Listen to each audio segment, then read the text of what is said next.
Bien-aimés dans le Seigneur, Shalom, que la grâce de Dieu et la paix de notre Seigneur Jésus-Christ soient avec nous. Je suis heureux de partager la parole de Dieu avec vous.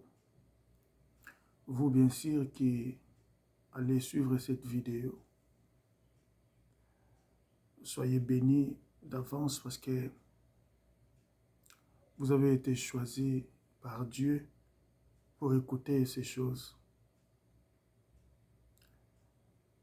Je vais prier parce que, en vrai dire, l'intelligence humaine ne peut pas prêcher la parole de Dieu.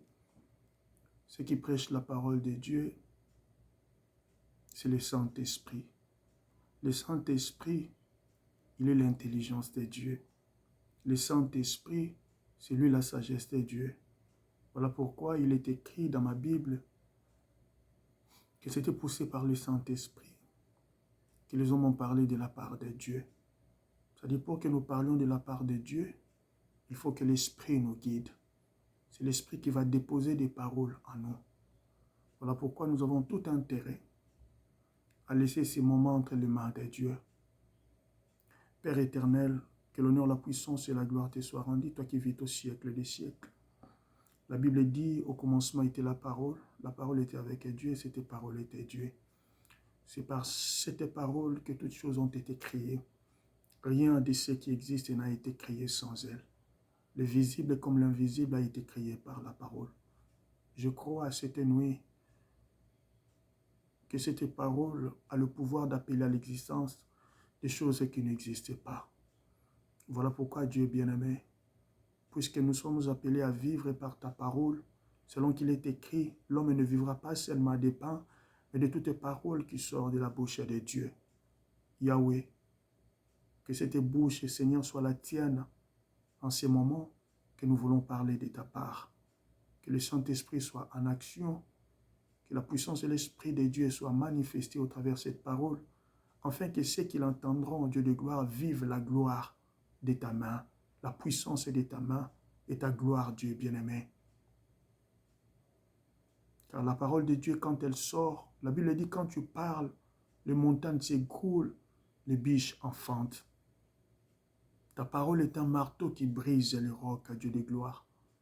Laisse que la parole d'aujourd'hui, Dieu bien-aimé, soit une parole, Yahweh, oint par le Saint-Esprit, une parole, Dieu de gloire, munie de la puissance, Yahweh, de l'onction, Seigneur Dieu de gloire, enfin qu'elle apporte la solution à celles, Dieu de gloire, qui ont des problèmes.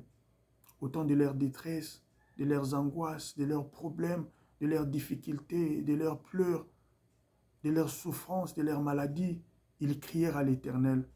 L'Éternel, tu as envoyé ta parole. C'est la parole qui a apporté la solution. Dieu bien-aimé, laisse que la parole d'aujourd'hui apporte la solution à tous ceux-là qui vont l'écouter, Dieu de gloire. Confirme, Yahweh, ton serviteur, Dieu de gloire, car la Bible dit, tu seras derrière la parole de tes serviteurs pour l'accomplir, Dieu de gloire. Confirme ta parole au milieu de ton peuple, Dieu bien-aimé. Confirme ta parole, Seigneur de gloire, avec des signes, des miracles et des prodiges. La parole de Dieu est un miracle. Voilà pourquoi l'apôtre Paul dit, la parole de Dieu ne se repose pas sur les discours persuasifs de la sagesse humaine, mais la démonstration de l'Esprit. Enfin, Dieu de gloire, que la foi des enfants de Dieu soit assise sur la puissance de Dieu. Éternel, manifeste-toi puissamment. Je prends autorité par le pouvoir de la parole de Dieu. Je me lève et je m'oppose contre tout esprit d'interprétation particulière de ta parole, toute distraction, tout esprit qui ne confesse pas la seigneurie de Jésus. Je les chasse loin de moi, dans le nom puissant de Jésus-Christ de Nazareth. Tout esprit démoniaque, tout esprit de distraction, de pensées voyagères, la pensée humaine, la philosophie, je les chasse au nom puissant de Jésus-Christ. Que le nom du Fils de Dieu soit élevé en ce moment, dans le nom précieux et glorieux de notre Seigneur Jésus-Christ, et j'ai ainsi prié. Amen. Bien-aimés, nous sommes en train de parler sur l'utilité de l'interprétation de la parole de Dieu. L'utilité de l'interprétation de la parole de Dieu, nous l'avons tiré sur le livre de 1 Corinthiens chapitre 14, le verset 6. La Bible dit, ça c'est l'apôtre Paul qui parle bien sûr, il dit, ça me servirait en quoi si je venais devant vous, je serais utile en quoi si je venais devant vous en vous parlant en langue, si je ne vous parlais pas en prophétie, en révélation, en connaissance et en doctrine.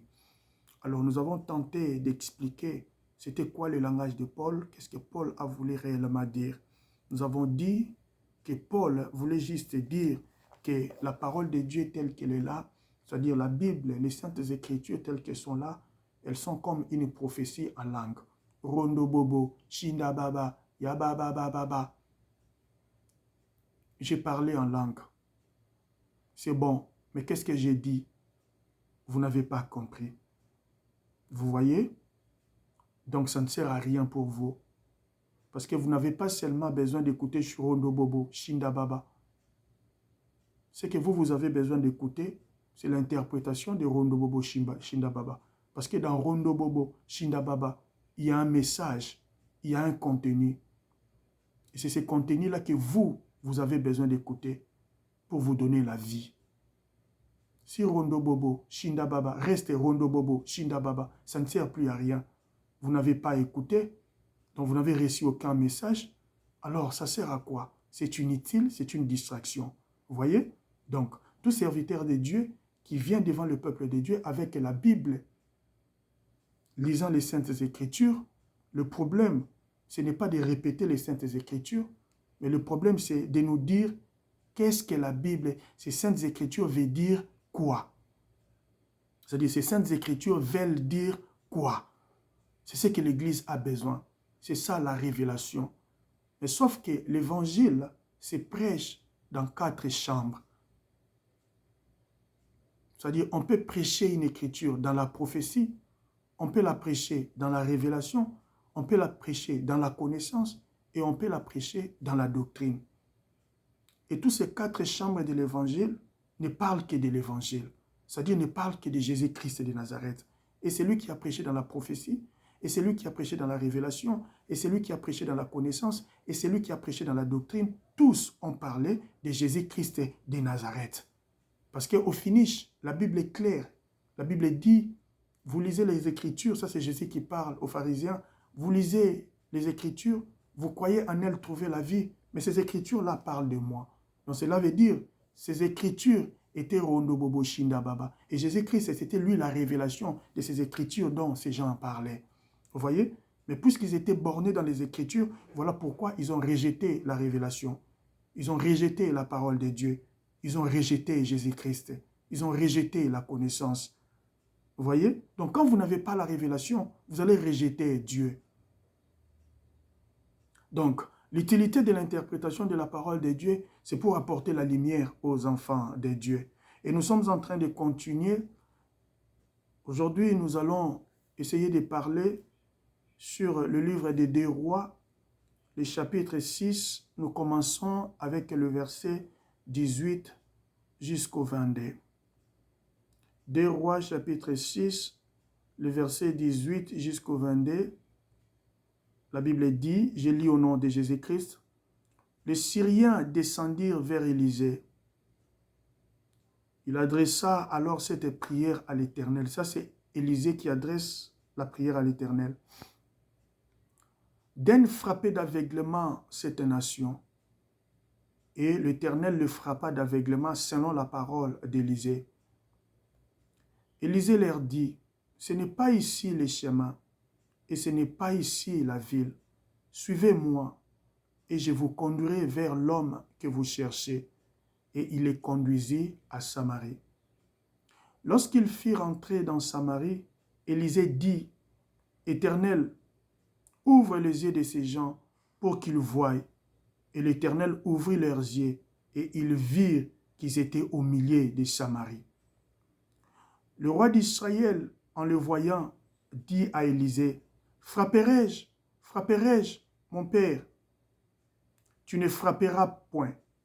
répondit Élisée. Est-ce que tu frappes ce que tu fais prisonnier avec ton épée et avec ton arc? Donne-leur du pain et de l'eau, afin qu'ils mangent et boivent, et qu'ils s'en aillent ensuite envers leur maître. La parole du Seigneur.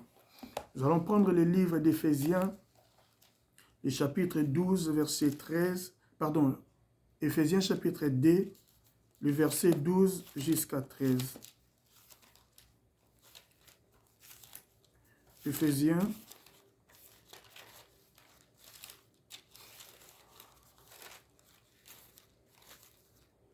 chapitre 2, le verset 12 jusqu'à 13, nous lisons au nom de Jésus.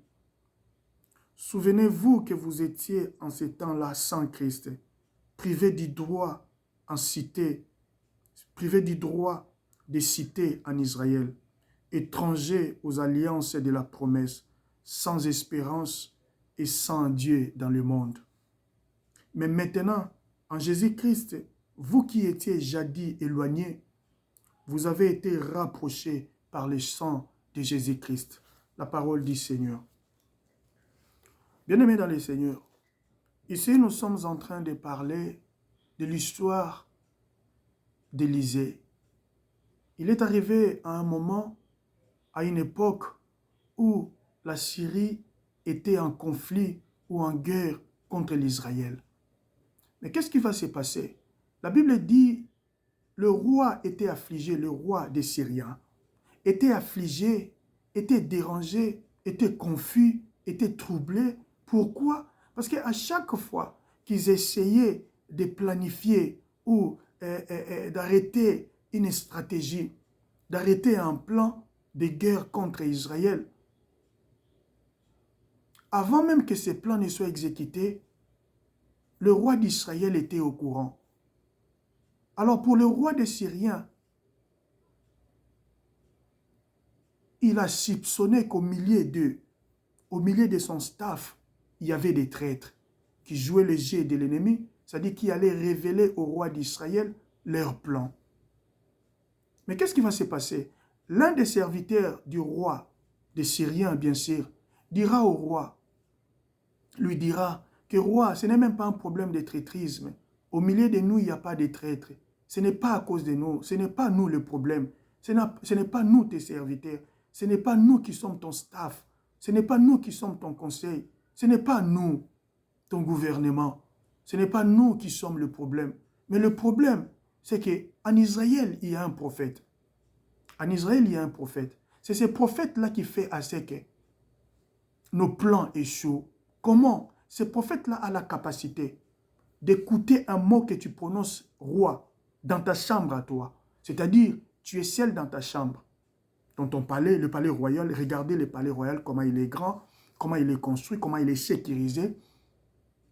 Mais le serviteur du roi des Syriens lui dit, quand tu es dans ta chambre à toi, seul dans ta chambre, enfermé, lorsque tu prononces un mot, ce prophète-là qui est en Israël a la capacité de l'écouter.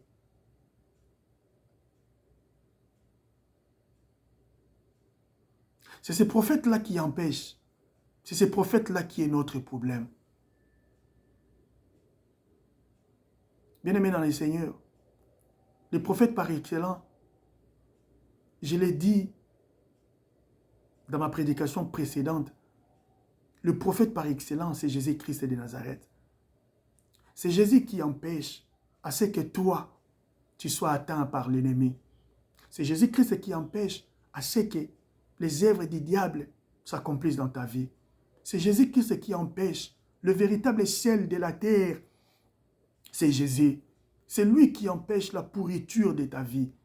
C'est Jésus-Christ qui a empêché la pourriture de Lazare.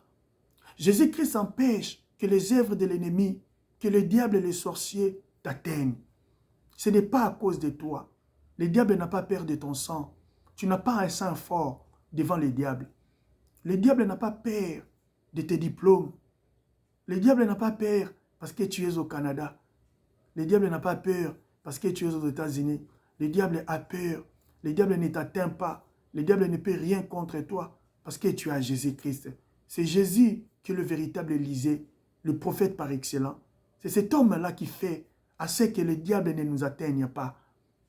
Voilà pourquoi Jésus-Christ mérite l'honneur, la puissance et la gloire. N'eût été lui, nous ne sommes rien. La Bible dit, il dit aux disciples, sans moi, vous n'êtes rien. Il a parlé aussi à Pierre. Il dit, Pierre, Satan t'a réclamé. Satan t'a réclamé. Il a cherché à te cribler, à tafunayo, à nikayo. Il a cherché à te cribler comme on crible un fromage.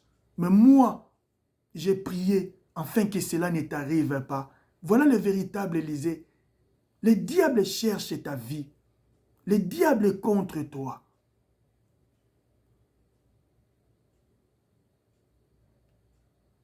Le diable veut précipiter ta mort. C'est ça, le diable. Le Seigneur a dit à Pierre, Pierre, Satan réclamait ta vie. Il veut te cribler. Il veut te détruire. L'ennemi est là pour nous détruire. Il y a des plans qui se forment. Il y a des projets qui se forment dans le monde des ténèbres contre toi. Il y a des gens qui en veulent à ta vie. Ton existence, ta présence sur la terre dérange beaucoup de gens. Pourquoi? Parce que tu es une étoile. Pourquoi tu es une étoile? Ce n'est pas parce que tu es beau. Ce n'est pas parce que tu es né avec une chance quelconque, non. C'est parce que tu as reçu Jésus-Christ dans ta vie. Jésus-Christ est l'étoile brillante du matin. Gloire à Dieu. Et celui qui a Jésus dans sa vie, il a l'étoile brillante du matin. C'est une étoile. Voilà pourquoi tu déranges le monde des ténèbres. Parce que tu es la lumière. Voilà pourquoi tu déranges le monde des ténèbres. Parce que sur toi brille la promesse de Dieu. Parce que tu as reçu l'autorité, le pouvoir. Parce que tu déranges le monde des ténèbres par tes prières. Voilà pourquoi l'ennemi est contre toi. Voilà pourquoi les diables cherchent à tout prix à précipiter ta mort. Voilà pourquoi les sorciers signent sur ta pauvreté. Ils ne jurent que sur ta pauvreté. Ils ne jurent que sur tes difficultés. Ils ne jurent que sur ta maladie. Ils ne jurent que sur tes souffrances. Pourquoi? Parce que tu es un élément dangereux contre le monde des ténèbres. Le serviteur du roi des Syriens a dit, roi, il y a un prophète en Israël. C'est ce prophète-là qui empêche à ce que nos œuvres, à ce que nos plans s'accomplissent contre Israël. Nous ne gagnerons jamais Israël tant que ce prophète-là sera là. Bien-aimé, ta famille peut être protégée à cause de tes prières, à cause de ta présence. Oui, ta prière dérange le monde des ténèbres. Quand tu pries Dieu, quand tu implores la grâce de Dieu pour ta famille, quand tu implores la grâce de Dieu pour tes enfants, quand tu implores la grâce de Dieu pour tes amis, pour tes collègues, quand tu implores la grâce de Dieu pour ta mère, pour ton père, quand tu implores la grâce de Dieu sur ta vie, tu déranges le plan du monde des ténèbres. Quand tu implores la grâce de Dieu pour ton quartier, pour ton avenir, pour ta ville, pour ton pays, tu déranges le plan du monde des ténèbres. Par ta prière, tu révèles les plans de l'ennemi et tu les détruis. La Bible dit, Élisée pouvait écouter ce qui a été planifié ou ce qui s'est planifié contre Israël. Et il venait dire au roi d'Israël, voilà ce que l'ennemi planifie contre toi, planifie contre Israël, planifie contre nous. C'est alors que le roi d'Israël prenait ses précautions pour voir comment dévier ses plans de l'ennemi. Ta prière dévie les plans de l'ennemi contre ta famille. Ta prière dévie le plan de l'ennemi contre tes frères, contre tes sœurs, contre ton église, contre ton pasteur. Oui, parce que tu es un enfant de Dieu. Tu peux prier pour ton pasteur chez toi à la maison. Chez toi à la maison, prends le temps de prier pour ton pasteur. La Bible dit, la prière d'un juste sauvera la multitude. Tu es juste, non par rapport aux œuvres, mais tu es juste par la grâce de Dieu, parce que Dieu t'a déclaré juste. C'est la justice de Dieu qui te rend juste par sa grâce. Dieu nous a déclarés justes. Nous ne sommes pas justes à cause de nos œuvres, mais nous sommes justes à cause de l'œuvre sanglante que Jésus-Christ a réalisée sur la croix de Golgotha. Et la Bible dit, la prière d'un juste sauvera la multitude. Ta prière peut faire à ce que les œuvres, le plan de l'ennemi contre ton pasteur échoue. Ta prière, bien-aimée, peut faire à ce que le plan de l'ennemi contre ton église échoue.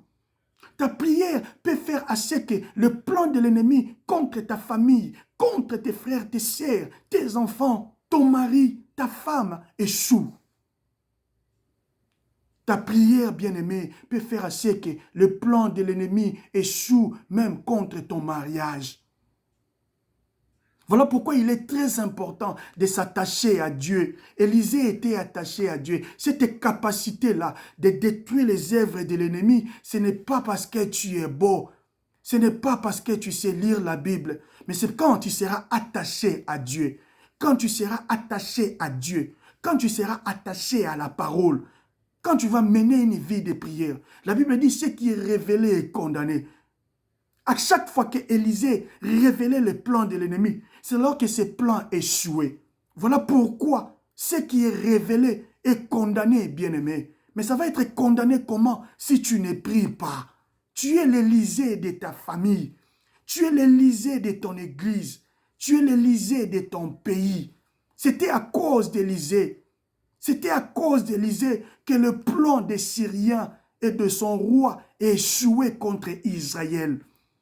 Élisée est passé, mais toi tu es un Élisée ce soir parce que tu as Jésus-Christ dans toi. Tu as la promesse de Dieu dans toi. Tu as l'Esprit de Dieu dans toi. Si Élisée avait la même nature que nous, comme l'a dit Pierre, si Élie avait la même nature que nous, mais il a empêché à la pluie de tomber pendant 3 ans et demi, mais pourquoi pas nous? Donc si Élisée avait la même nature que nous, mais il pouvait dévoiler le plan de l'ennemi, et la révélation de quelque chose la condamne. Ce qui est révélé est condamné. C'était à cause d'Élisée que le monde, que les Syriens, qui est l'image de monde des ténèbres ce soir, le roi de Syrie, qui est l'image du diable, les serviteurs du roi, qui sont l'image des démons, ne pouvaient rien contre Israël, qui avait la promesse de Dieu, le peuple de Dieu. C'était à cause d'Élisée. Tu es l'Élysée de ta famille, bien-aimé. Tu es l'Élysée de ta famille. Je vais seulement révolter ta foi ce soir. Je veux que ta foi soit révoltée. Je veux que tu comprennes que ta prière peut sauver ta famille. Ta prière peut garder ta famille. La prière là que tu fais, ne te néglige pas. Ne crois pas que seul un pasteur qui a le pouvoir, la capacité de prier pour les gens. Tu peux prier pour ta famille. Tu peux prier pour ton église. Tu ne sais pas si c'est à cause de ta prière que Dieu protège même ton pasteur. Tu ne sais pas si c'est à cause de ta prière que Dieu protège même ton église. Tu ne sais pas si c'est à cause de ta prière que Dieu utilise puissamment ton pasteur à toi. Ne te néglige pas. Prends-toi comme un Élysée de ta famille, de ton église, de ta compagnie là où tu travailles, de ton pays. La Bible dit priez pour le pays. Priez pour la ville dans laquelle vous vivez. Parce que votre paix, votre bénédiction dépend de la paix de cette ville-là. Vous voyez? Donc ta prière peut changer beaucoup de choses. Ta prière peut changer le Canada. Ta prière peut changer les États-Unis. Ta prière peut protéger le fils d'Abraham qui se retrouve dans ce pays.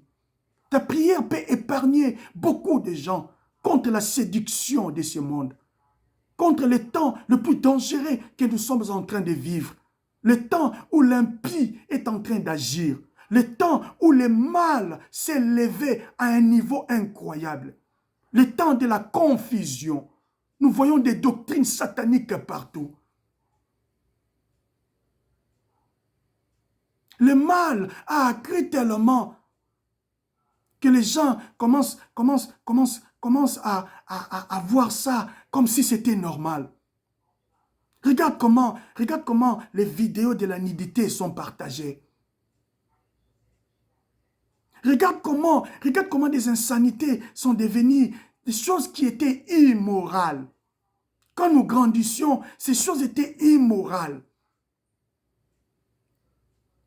Les films des enfants non admis, aujourd'hui, ça devient comme quelque chose de normal. Quelque chose de normal, un enfant de 9, 8 ans, 10 ans peut regarder ça, ça ne fait rien, absolument rien. Mais ça passe comme ça. Pourquoi? Parce que nous sommes approchés vers la fin, bien-aimés. Et ta prière peut faire à ce que les enfants de Dieu ne tombent pas dans la séduction. C'est le temps de la séduction. Le diable est en train d'agir. Le mystère de l'impie agit déjà. Il sait qu'il a payé des temps. Il ne peut pas aller en enfer ciel. Bien-aimé dans le Seigneur, la Bible dit Élisée. C'était à cause d'Élisée. Le serviteur du roi des Syriens dit à son maître, ce n'est pas que nous avions des traîtres au milieu de nous, mais il y a un homme en Israël. Il y a un homme en Israël qui fait à ce que nos plans échouent. Non, je veux que tu sois l'Élysée de ta famille. Cette prédication est révoltante, bien-aimé. Élisée avait la même nature que nous. Élisée n'a pas vécu ces temps que nous sommes en train de vivre. Ces temps que le roi, que les Abraham, que les Moïse, que même les Daniel ont salué de loin. Ils avaient envie de vivre ces temps que nous sommes en train de vivre. Le temps de la grâce. Le temps de la grâce. Le temps où Dieu s'est révélé dans toute sa splendeur. Le temps où Dieu a révélé la pensée cachée qui était dans les Écritures. Le temps de la grâce. La Bible dit, tous ces mondes-là ont salué ces temps de loin. Ils avaient envie de voir ça, de vivre ces temps. Le temps que tu es en train de vivre, bien-aimé, le temps le plus précieux de tous les temps, l'alliance de la grâce qui est venue par Jésus-Christ de Nazareth. Élie avait la même nature que nous. Mais Élie faisait à ce que le plan des Syriens ne s'accomplisse pas contre son peuple Israël, contre sa famille qui était Israël. Toi, tu as la grâce de Dieu. Toi, tu as Jésus-Christ dans toi. Ta prière, bien-aimée, peut faire à ce que le plan de l'ennemi ne s'accomplisse pas contre ta famille. Le plan de l'ennemi ne s'accomplisse pas contre tes enfants. Oui. Le problème, c'est de croire. La Bible dit, mon juste vit par la foi. Si tu as la foi dans cette parole, si tu comprends que tu es un enfant de Dieu et que tu es comme Élisée, Élisée avait la même nature que toi et que tu peux te lever et prier pour ta famille, et prier pour ton peuple, et prier pour ton pays, prier pour les cas difficiles, des gens qui souffrent et qui sont malades dans ta famille. Priez pour ceux-là qui sont captifs dans la sorcellerie. Priez pour ceux-là qui sont sous la malédiction des liens familiaux. Priez pour ceux-là qui sont sous la malédiction de la sorcellerie. Priez contre tous ces esprits de domination, de réclamation qui réclament ta famille dans le monde des ténèbres. Priez contre les alliances faites contre votre famille. Des alliances signées par vos parents, par vos ancêtres, contre vos familles. Priez afin que la puissance de Dieu, la parole de Dieu brise toutes ces choses. Parce que la Bible dit, la parole de Dieu est un marteau qui brise le roc. La parole de Dieu, bien-aimé dans le Seigneur.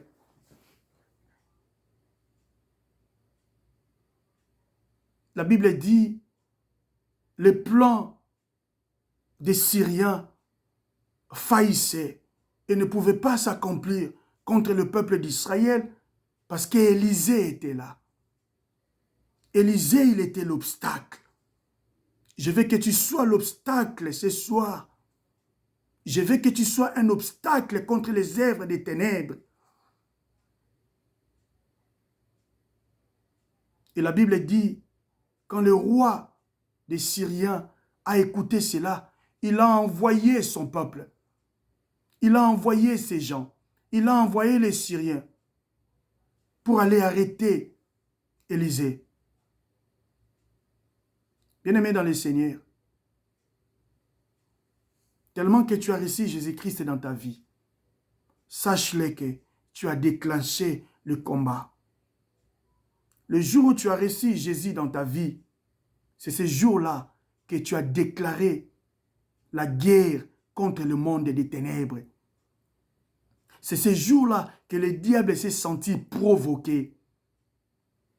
Voilà pourquoi, s'il y a un ennemi, si tu as un ennemi sur la terre, sache-le que c'est le diable. Pourquoi? Parce que tu es un obstacle contre le monde des ténèbres. Quand tu fais la prière d'autorité, sache-le que tu déranges le monde des ténèbres. Quand tu déclares le feu, parce que la Bible dit, je serai derrière la parole de mes serviteurs pour l'accomplir. Quand tu déclares le feu qui va détruire les œuvres de l'ennemi, je dis le feu qui détruit les œuvres, pas le feu qui brûle Satan. Parce que Dieu ne te donne pas ce pouvoir-là. Tu n'as pas cette capacité de brûler Satan. Non. Celui qui va brûler Satan, c'est l'Éternel Dieu des armées, ce n'est pas à toi. Tu peux détruire les œuvres du diable. Tu peux brûler les œuvres du diable par tes déclarations. Des déclarations qui sont faites par la foi au nom puissant de Jésus-Christ.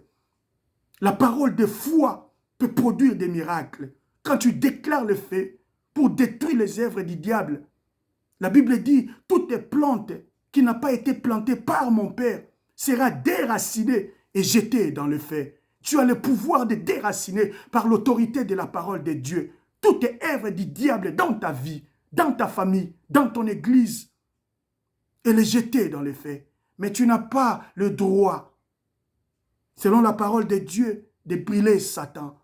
Et d'ailleurs, ce n'est même pas le moment de brûler Satan. Quand tu veux brûler Satan maintenant, tu es en train de précipiter le temps de Dieu. C'est comme si tu combats Dieu, parce que ce n'est pas le moment. Ce n'est pas le moment de brûler Satan. Et ce n'est pas à toi de brûler Satan. Il y a un homme qui brûlera Satan à son temps. Et cet homme-là s'appelle Jésus-Christ de Nazareth. Il est le seul qui a le pouvoir de brûler Satan. Voilà pourquoi, même dans tes prières, tu n'as pas le droit de lier Satan. Ce n'est pas le moment de lier Satan. C'est le moment de chasser Satan. Voilà pourquoi Marc, chapitre 16, dit à tous ceux qui ont cru, il leur a donné le pouvoir de chasser les démons. Si vous croyez en Jésus-Christ, vous avez le pouvoir.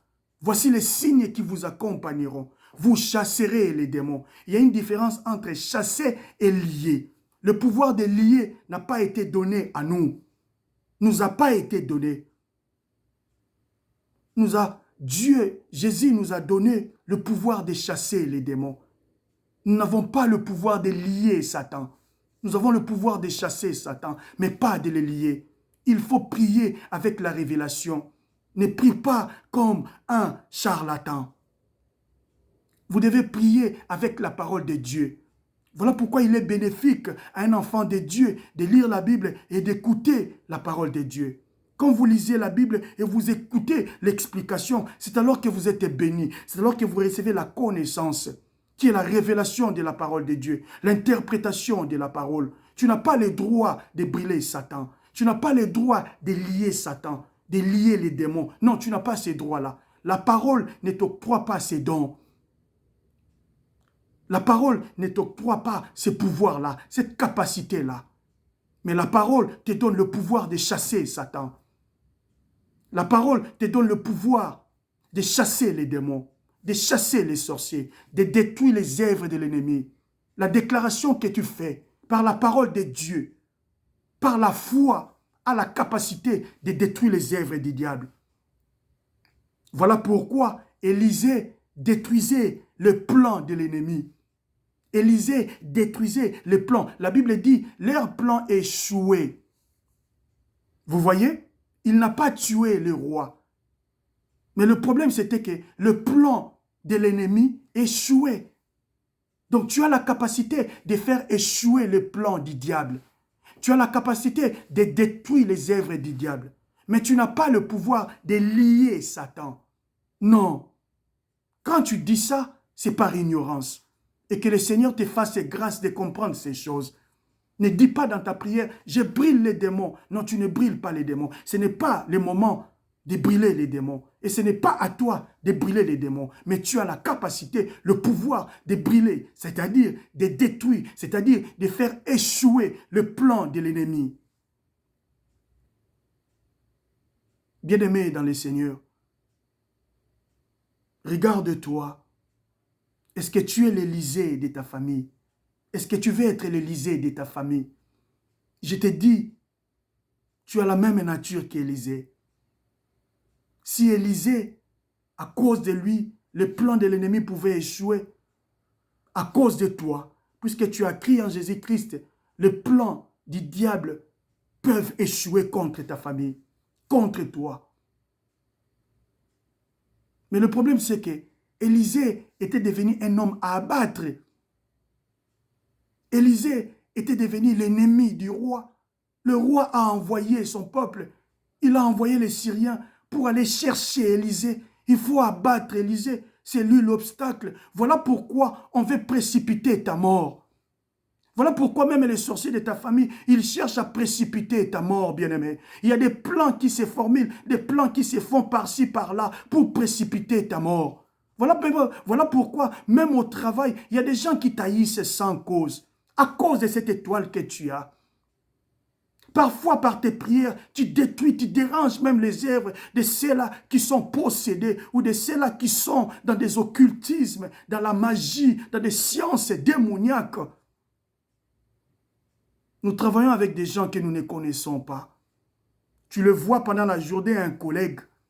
Tu regardes sa race, tu dis, bon, ben voilà, alors tout te trompe et tu crois que, ben voilà, je suis devant un saint. Alors que la nuit, ce qui se passe, vous ne savez pas. Et toi, par ta prière, quand tu commences à intercéder pour ta compagnie, quand tu intercèdes pour ton travail, quand tu commences à détruire les œuvres de l'ennemi,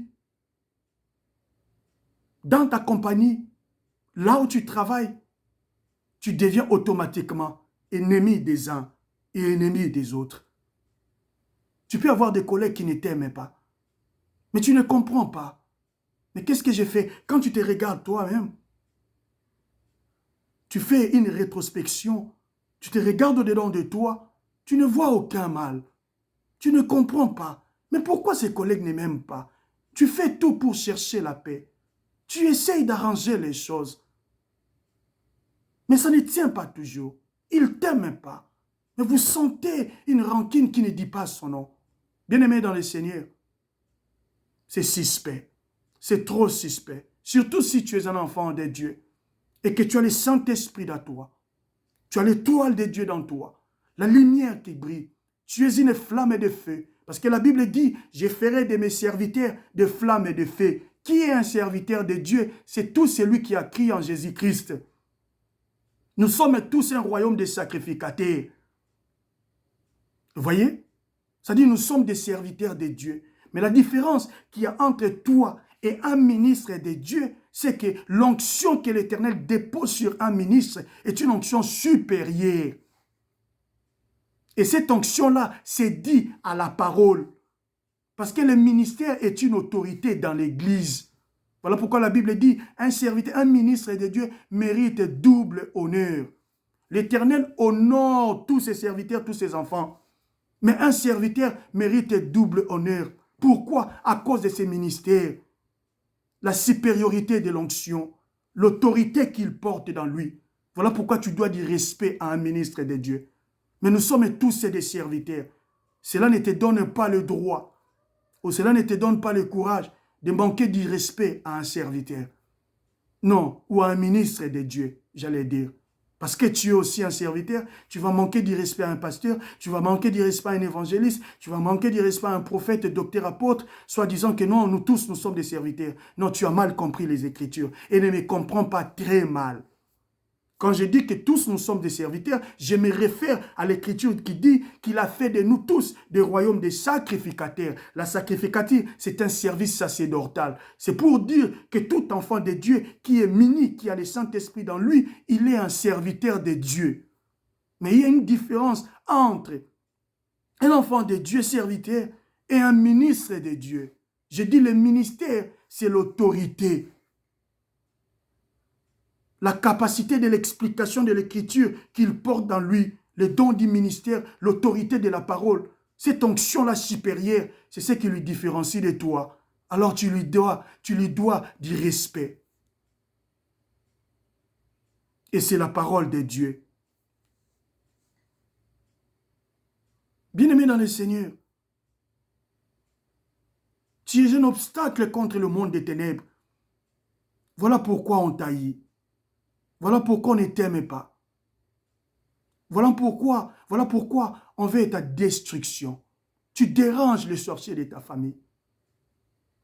Quand je te dis ça, c'est pour te révolter. C'est pour que tu comprennes que tu dois t'attacher à la prière. Pour que tu arrives, pour que tu atteignes cette dimension, tu dois être un homme de prière, une femme de prière.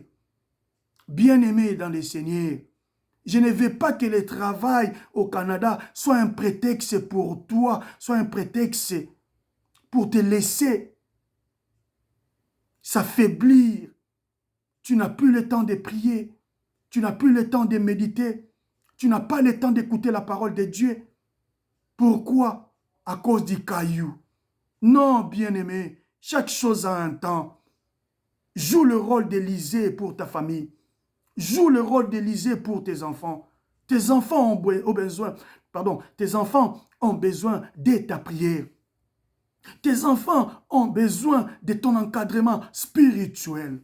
Tu vas encadrer tes enfants premièrement spirituellement. Parce que tout commence dans le spirituel, bien-aimé. Quand le spirituel est préparé, c'est alors que tu sauras vaincre les physiques, les matériels, bien-aimé.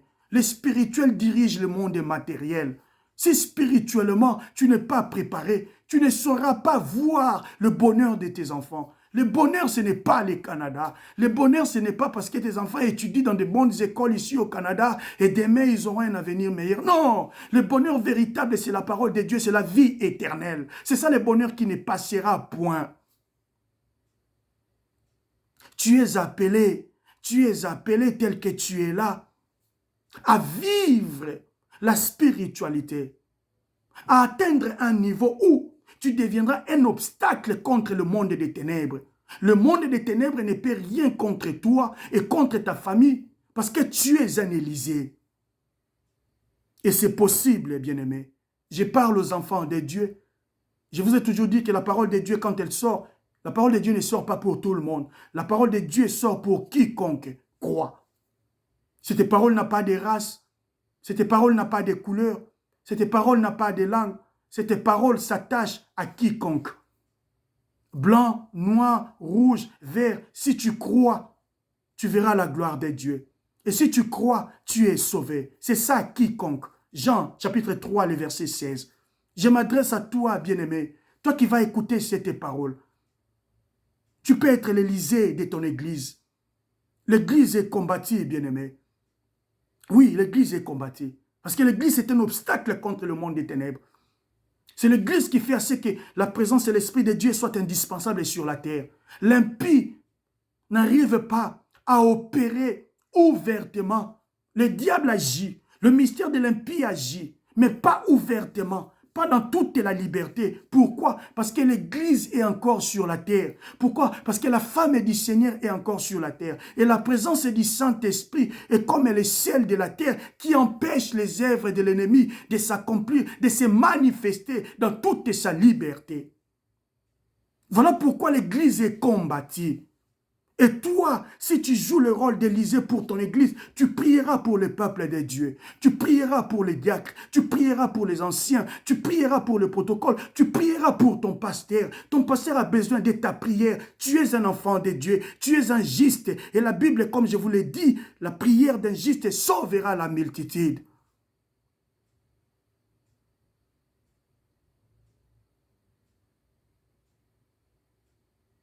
Bien-aimés dans le Seigneur, nous allons continuer. Je vais m'arrêter là. Je vais m'arrêter là pour aujourd'hui.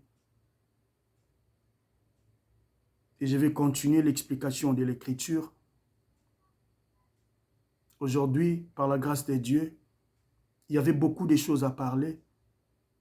Sauf que j'ai pris l'initiative de ne pas prendre beaucoup de temps dans des vidéos pour vous permettre petit à petit, slowly by slowly, de comprendre les choses de Dieu. Nous avons tout le temps que Dieu nous donne. Par la grâce de Dieu, nous allons continuer. Nous allons expliquer ce que nous avons lu. Ne vous en faites pas. Ce que vous pouvez retenir pour aujourd'hui est que si le monde des ténèbres te déteste, si les sorciers de ta famille te détestent, si les occultistes te détestent, c'est parce que tu es un Élysée. C'est parce que tes prières à toi font à ce que le plan de l'ennemi échoue. Et pose-toi la question, est-ce que tu es un Élysée? Est-ce que tu joues le rôle d'un Élysée? Ne passe pas ton temps à détruire l'œuvre de Dieu. Toi qui te dis enfant de Dieu, toi qui as reçu Jésus-Christ dans ta vie, mais tout ce que tu sais faire, c'est de critiquer les pasteurs. Tout ce que tu sais faire, c'est de se moquer des hommes de Dieu.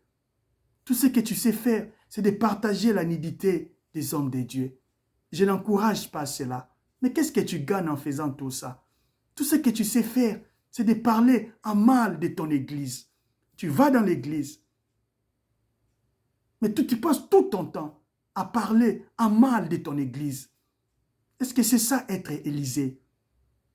Vous croyez vraiment qu'en Israël, il n'y avait pas le mal? Qu'en Israël, il ne se passait pas des choses horribles, le mal?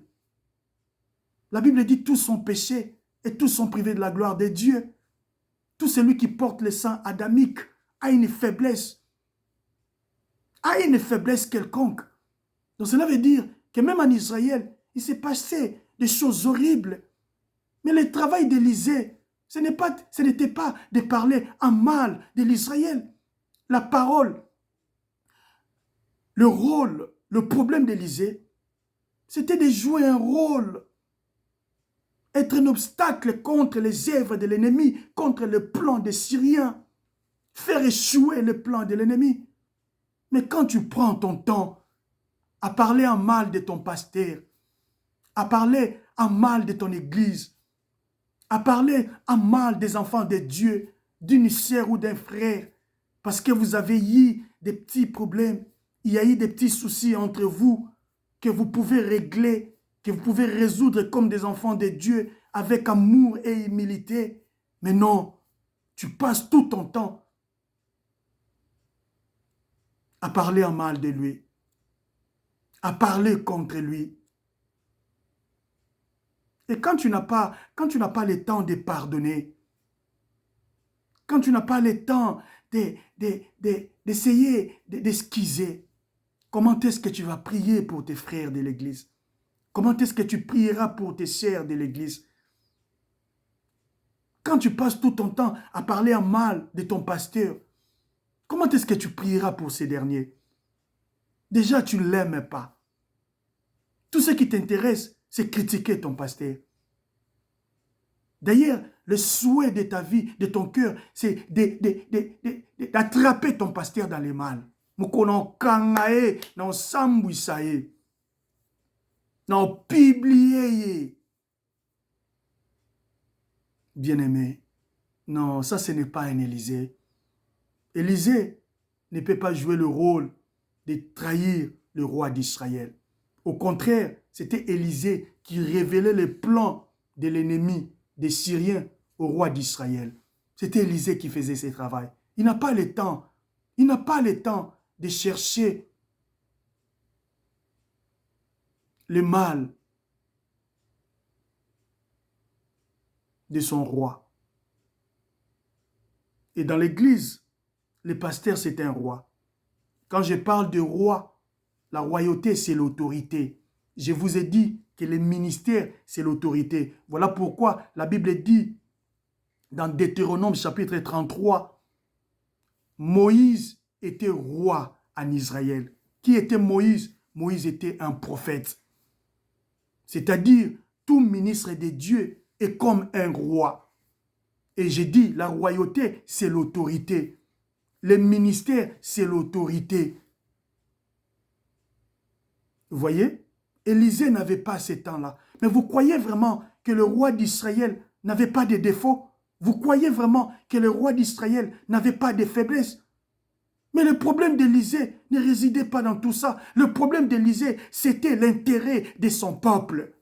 Le problème, toi, ta préoccupation comme un enfant de Dieu, c'est l'intérêt de Dieu, l'intérêt de l'Église, l'intérêt de ton pasteur. Voilà pourquoi tu es appelé à prier pour lui, afin que Dieu lui préserve du mal. Afin que le plan de l'ennemi échoue contre ton pasteur. Parce que les hommes de Dieu, nous sommes exposés.